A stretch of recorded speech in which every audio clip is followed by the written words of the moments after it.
La chronique culture et société de ce dimanche a trait à une manifestation culturelle propre à la localité de Yangasso dans la région de Ségou, au cours de laquelle les jeunes filles sont magnifiées pour avoir pu se préserver. Il s'agit du Bodogola, le sujet en lien bien sûr à la célébration du 8 mars qui pointe à l'horizon. Alpha Maïga.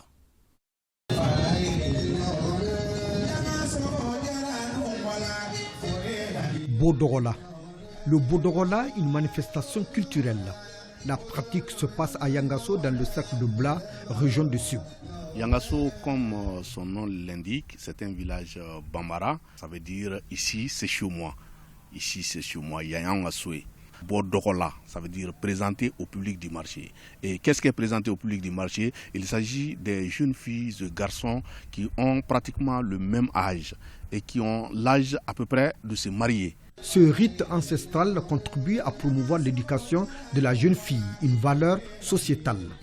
La pratique même du Bodogola, une femme qui n'a pas été présentée au public, c'est-à-dire qui n'a pas été Bodogola, c'était une honte. Parce que toutes les filles à l'époque ne présentaient pas à ce rite-là. Parce qu'une fille qui a eu un enfant ne se prêtait pas au jeu. Alors, s'il s'hasardait à se présenter au public, alors c'est un mauvais sort qui allait la suivre durant le restant de sa vie. Toutes les filles, son papa et sa maman font la bénédiction. Il faut que ma fille fasse Bodogola.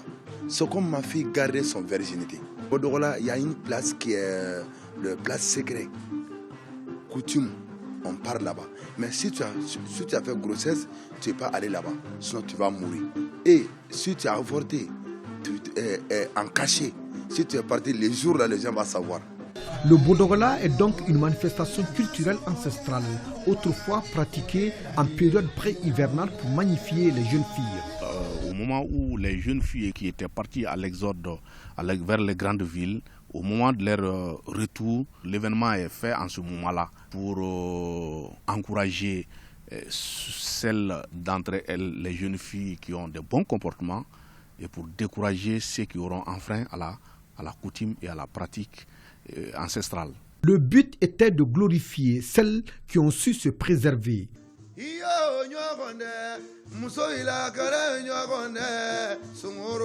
C'était une sorte de foire, le lieu propice pour détecter l'épouse idéale et honorer les familles ayant reçu dans l'éducation de leurs enfants. C'est les femmes qui préparaient les jeunes filles.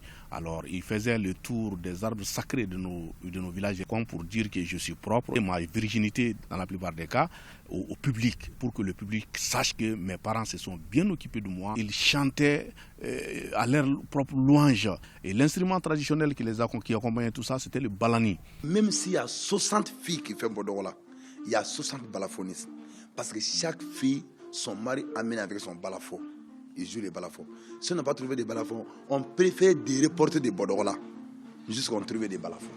La manifestation avait cessé depuis une trentaine d'années, mais le festival de l'action à l'aide pour le développement de Yangasso, qui se déroule depuis plus de 3 ans, permet de valoriser cet aspect important de notre culture.